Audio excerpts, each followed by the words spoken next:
देशभर सुरू असलेल्या विकसित कृषी संकल्प अभियानाअंतर्गत जुन्नर तालुक्यातल्या विविध गावांमध्ये कृषी तज्ज्ञांकडून शेतकऱ्यांशी संवाद साधून मार्गदर्शन केलं जात आहे।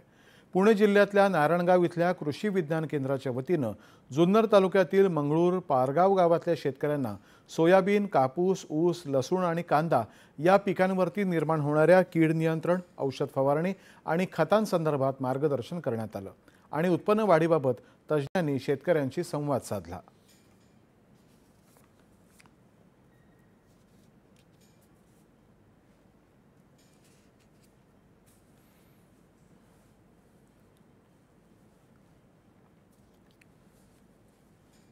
विकसित संकल्प अभियान या माध्यमातून आता सर आलेत, मॅडम आल्यात, यांनी कांदा, लसूण किंवा ऊस आणि सोयाबीन ह्या बाबत खूपच छान माहिती सांगितली।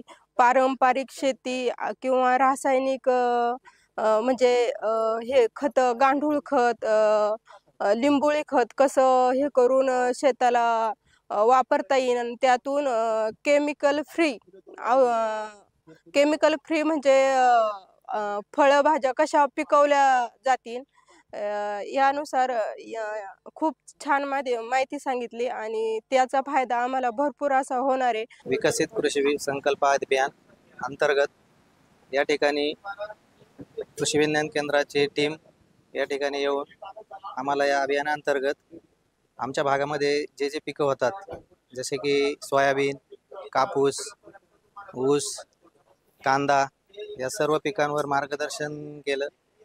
तसेच या अभियानांतर्गत आम्हाला जी काही माहिती मिळाली यातून 100% आमच्या उत्पादन वाढीसाठी आम्हाला मदत होईल।